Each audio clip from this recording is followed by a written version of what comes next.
Arnaldo, qual o objetivo da sua visita a Mato Grosso? Bom, existe uma parceria da Empaer com a Emater do Paraná, e já veio aqui um colega nosso, Joaquim, no sentido de trocar experiências, né, para se encontrar uma saída, uma solução boa no que se refere ao fortalecimento da Empaer, né? A gente pode dizer recuperação, reestruturação e fortalecimento da Empaer e da própria Secretaria de Desenvolvimento Rural. E eu estou vindo com esse objetivo de trazer um pouco da experiência que nós tivemos no Paraná e trocar informações e poder contribuir aí, como uma co-irmã, contribuir para esse processo. Qual é a personalidade jurídica da Emater Paraná? Bom, a Emater, como a grande maioria das organizações de ATER no Brasil, começou como uma associação, né? Aqui era a Carmate, lá era a Car Paraná, né? Depois nós passamos para a empresa pública, assim como aqui, e a partir de 2005, dezembro de 2005, nós passamos a ser uma autarquia estadual. Qual as vantagens de uma autarquia? Bom, é difícil falar de vantagens e desvantagens. O que eu penso, né, dessa questão, que não é muito pacífica, ela é um pouco controversa, mas o que eu penso é que a autarquia é a configuração jurídica que mais apropriada, mais adequada para cumprir finalidades sociais de Estado, né? Quando você tem um Estado que quer agir na agricultura, quer ter um Estado forte para levar políticas públicas, para levar orientação técnica, né? Cumprir estas funções de Estado, vamos dizer assim, eu penso que a autarquia é a configuração jurídica mais adequada. As sociedades de economia mista, as empresas públicas também são formas adequadas, são entidades de direito privado, né, do serviço público, mas de direito privado, que também pode cumprir essas funções, né, sem problema nenhum. Não há problema, tanto que durante muitos anos todos tivemos empresas públicas, vocês aqui têm uma sociedade de economia mista. Eu acho que essa não é a questão. A configuração jurídica não é determinante para cumprir ou não cumprir o seu papel de Estado, né?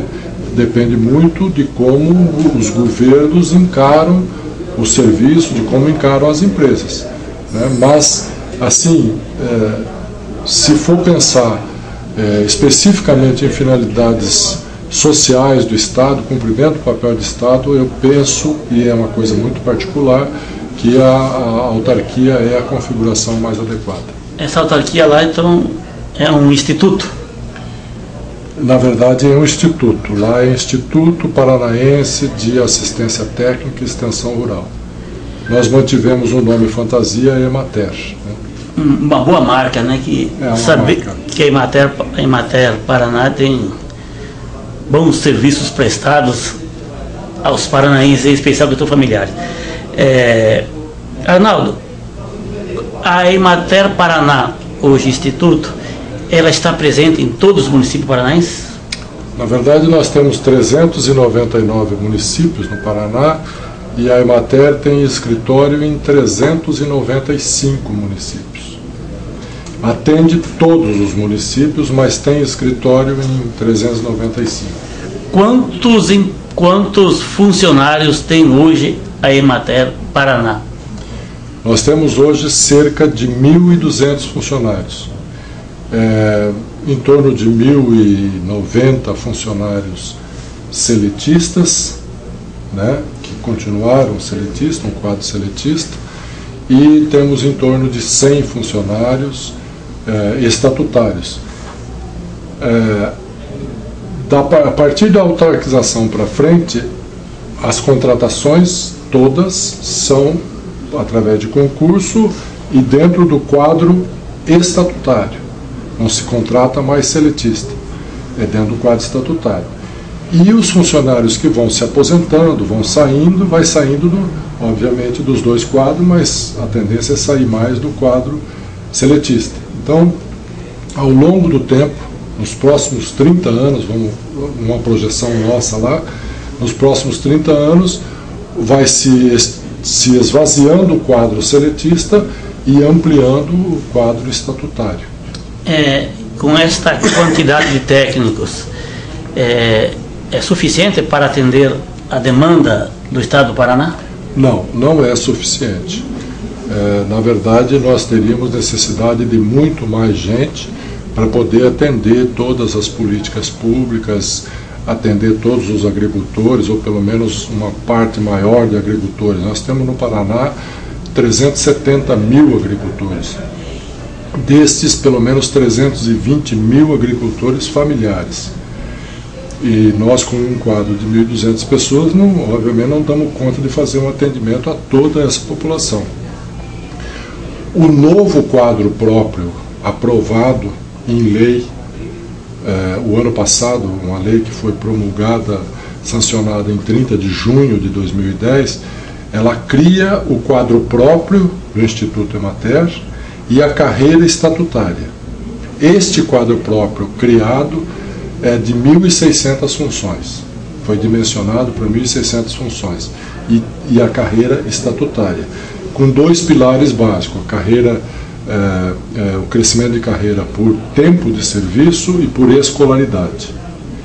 No mesmo dia foi sancionada uma outra lei, que é a lei que estabeleceu a carreira dos seletistas. Então, a carreira dos seletistas estatutários, em termos de carreira, é muito parecida, é praticamente idêntica, né?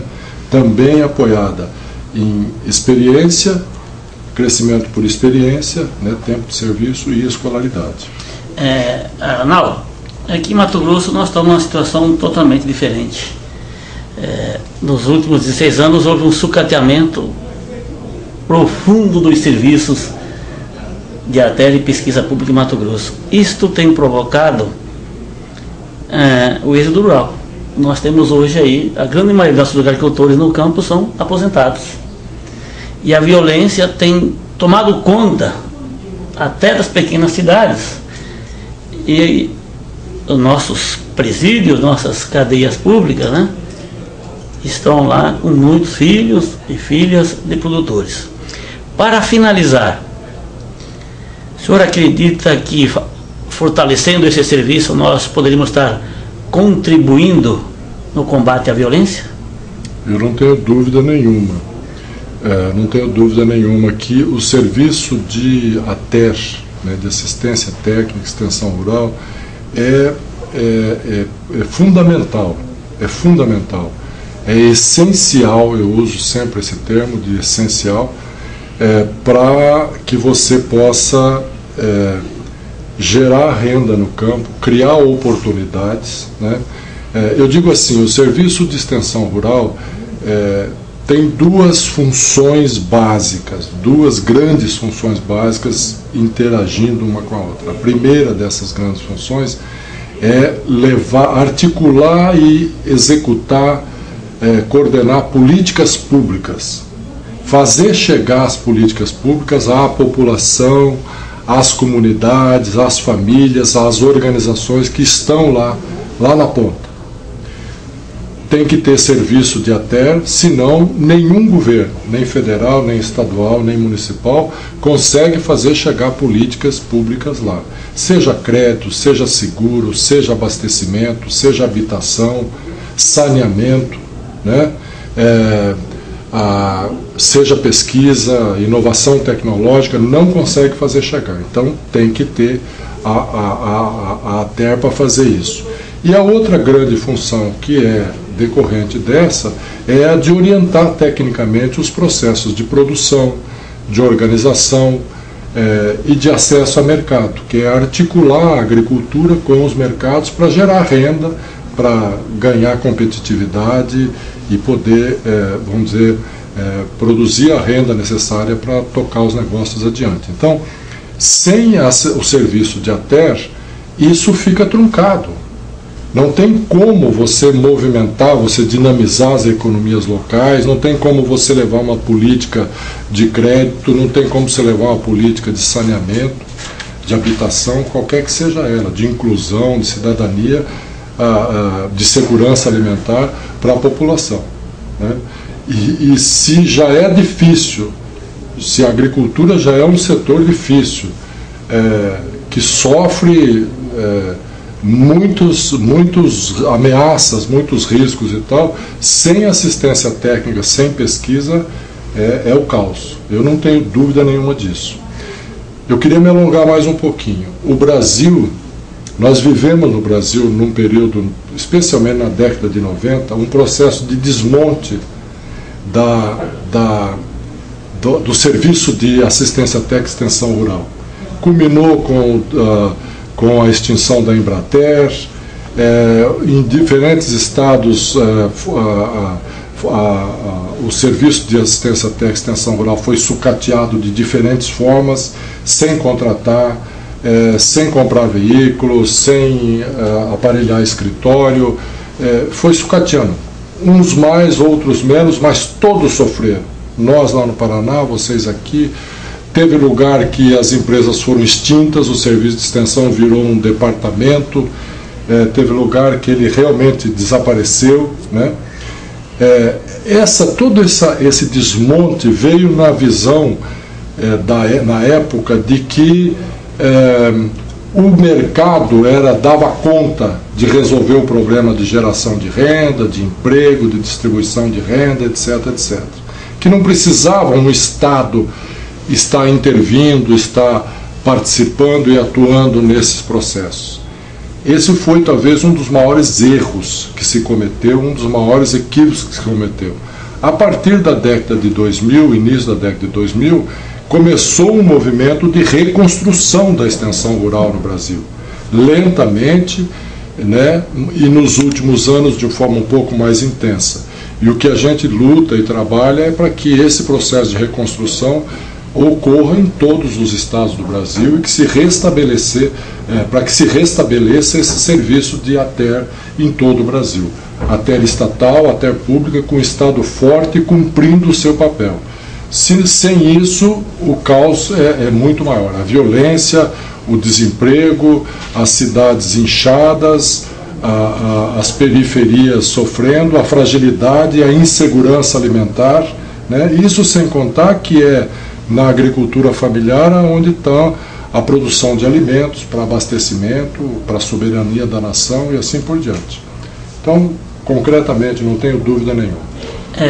Nós agradecemos a sua participação, agradecemos também ao nosso secretário Zé Domingos. Zé Domingos, começamos juntos lá na Emater e hoje ele é um conhecedor profundo da importância desse serviço para a sustentabilidade da agricultura familiar. Então nós ficamos gratos com ele, porque foi uma das nossas sugestões que a Emater Paraná podia estar dando essa contribuição.